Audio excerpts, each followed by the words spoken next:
Hey, welcome to New York City. I'm going to invite you guys to come along with me for a few moments to get a snapshot of what a typical day looks like with us here in Brooklyn. So come check us out.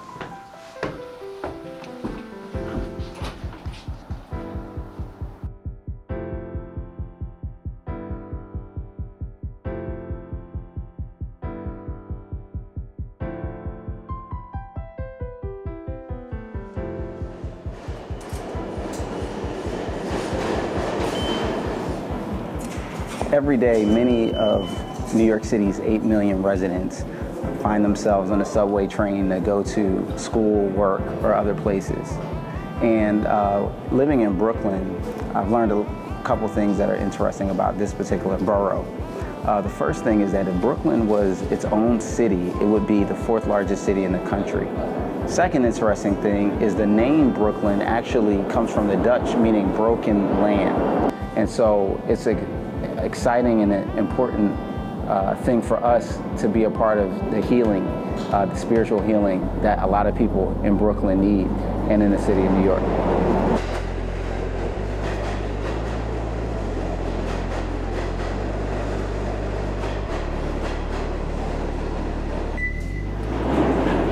So moving to the city has caused a lot of different changes in the way that we do life.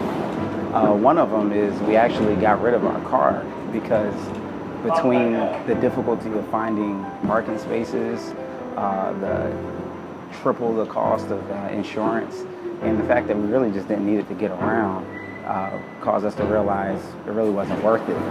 And so now this is our new car system that we have. Just taking the subway, and it's not bad. I mean, it's an easy way to get around, but it also is a great way to actually interact with other people and meet with them as well. So we're just going to LIU Brooklyn, which is where our office is and the campus that we do ministry. So it'd be cool to check it out.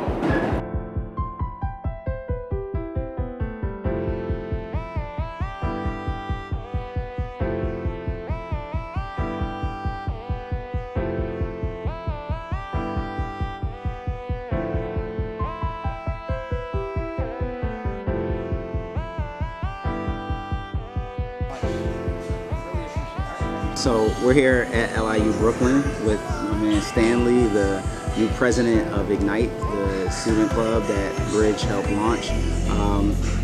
We just had an event going pro. We brought in the New York Giant, Trevin Wade, on campus. Stanley, tell us a little bit about how that went. It was really cool. It was really cool, first of all, to meet Trevin Wade. He's such a cool guy. I can't even believe it. He's such a humble man. But having him there was just something I didn't even expect. Like, I knew he was going to talk to us about his life, but it just got so inspirational at one point. I couldn't even handle it anymore. This guy was just dropping knowledge on everyone that came, which was cool, and it really helped towards the people afterwards. A lot of people were coming up to me, talking to me about how inspirational it was and how great, like, they just took something from the event. And it's cool because I guess that's what we were looking for at the end of the day, for something for people to take back home and think about. Yeah. So a little bit of an inspiration, right? Yeah, absolutely. Like, what are you trusting God for to see happen with Ignite this year? Really hoping that God will just open up doors for people to just open themselves up. You know, it's a campus where I think being a Christian is the last thing you want to openly be for some reason. I'm not sure why, but just so that people can see, like, it's not weird. It is cool, you know, and for people to see that being a part of your life and that you're so okay with it and you're so proud of it, like, just as God is proud of every single one of us, like, I wanna see people be that proud back, you know, and hopefully that's something that will just contagiously take over the whole campus. Yeah, that's great. So how can people be praying, you think, for us as we enter into the fall and maybe some of the things we're still hoping that will happen even administratively? Yeah, I definitely think it's one of those things that is definitely easier said than done, especially with people just like opening up to it in general. And I definitely appreciate it.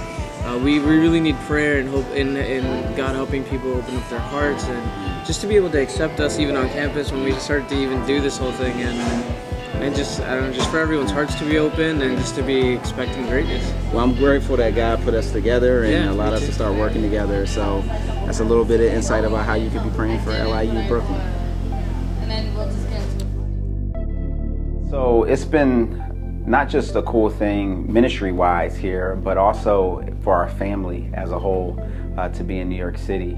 And now there are a couple things that we had to adjust to living in New York, and one of them is the size of apartments. The space is really tight, but you know what? How about I just kind of show you? So come follow me. Hey guys, how you doing? So this was you just passed the kitchen and the dining room and the bedroom and the living room and the bathroom. So yeah, that was a tour of the apartment. Hope you enjoyed it. But as I mentioned earlier, we have been here now for over 6 months. Yeah, almost 7. Almost 7 months. How has the transition to New York been for you guys? It's been really good overall. I mean, the first few months I was really exhausted, like just keeping up with the pace here. There's so much to see, so much to do. But it's been really good. This past January I started working. I work in Manhattan at a place called Skin Laundry. They do laser and light facials, and it's been pretty fun. Yeah. That's cool. The transition is definitely different from Indiana, but I love it here. I've been interning for a few months. I finally got a job in February at Jersey Mike's Subs, the official sub shop of the New York Yankees.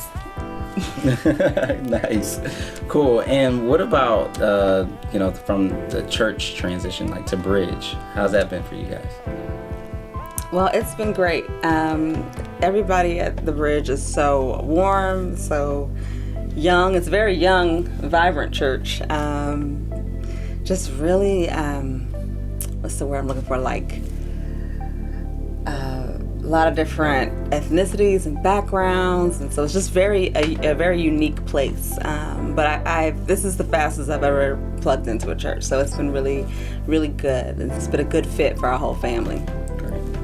A lot of churches talk about building community and building family. Well, we say, we aren't like a family, we are family. So this has been like the most unique community experience I've had at a church. And, everyone's at different places in their walk with Christ, but we're all super supportive of each other and reaching our spiritual goals, really.